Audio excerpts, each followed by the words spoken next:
The gurus are out here telling you to build a business based on MMI, data, and at that, you should LOL. Let's talk about it. I'm Nick Carpenter from Legion of Loan Officers. Welcome back to the channel. If you haven't already, hit that button. It's like over here somewhere, I think. And make sure that you hit the subscribe button. Hit the bell if you want to get notified every time I'm putting on new content. Today we're talking about building a mortgage business based on chasing agents who are doing a specific volume. Right now, that has been a tradition in the mortgage business at this point probably for decades. Obviously, technology makes it much simpler, right? So probably since the 2000s, maybe, 2010s, I'm assuming that we've had the kind of data that can go tell us which realtors are doing the most business. And, so there's services out there like MMI, that's the main one that people use. Obviously, there's other ones that's some folks have. And the idea is you go out and you go look for realtors who are doing at least X amount of dollars of business per month. And those are the agents that you chase, right? Are the people who are doing the volume.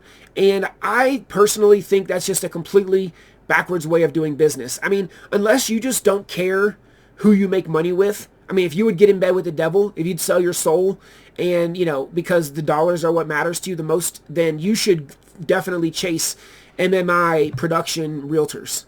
But if you care about who you partner with, who you spend your time with, what energy you allow into your life, and who's around you and who's going to be an influence on you, then I think building a business not chasing MMI results makes way more sense, right? So I'm going to give you one test, if you want to call it that we use to decide if we're going to partner with a realtor. And it has nothing to do with their production. Now listen, I understand you're in the mortgage business to make money, right? I mean, we're not fooling each other here. Obviously, it's a for-profit venture, and I want you to make a ton of money. But I also want you to do it with people that you actually like, right? And so this test will help you do that. And we call it the backyard barbecue test. And it's a really simple question.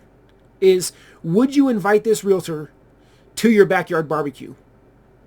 And if the answer is no, because they're a jerk or whatever the reason is, then don't do business with them, right? Do business with people that you would invite to your backyard barbecue. Now, if you're a new loan officer or a new mortgage broker, I understand how difficult this may be. So in the beginning, I mean, if sometimes you got to do what you got to do, right? So you might just be out there fishing and getting all the business that you can get.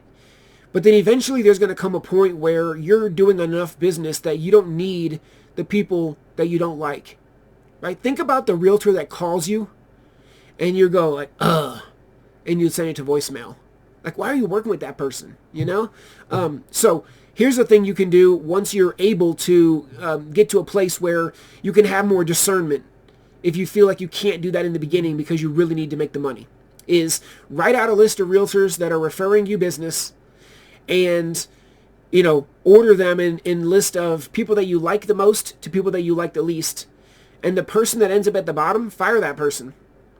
It's a crazy exercise in abundance, in confidence, and most loan officers have never fired a realtor before because they want the business from everybody. Because they're just chasing the dollars. But if you want to chase a business that you love and realtors that you enjoy spending time with outside of contract talk and outside of talking about clients, man, that's where you can do it with the backyard barbecue test. So hopefully that will help you build a mortgage business that you love. If you want other ways to build a mortgage business that you love, like how you can get so good at generating ads and generating home buyer leads that realtors will pay your budget, pay your marketing budget. If you want to be able to, follow people around using those retargeting ads that, once people click on your website or click on your ad or engage with your Facebook page, you can kind of build a relationship with them. And if you want to be able to run events that are 1 hour and convert at least 15% of the realtors who show up into referral partners, that's the stuff we're doing inside Legion of Loan Officers. So use the link around here. Visit legionofloanofficers.com. See if we're a fit to work together. And again, appreciate you for being here today. We'll catch you on the next video. Later.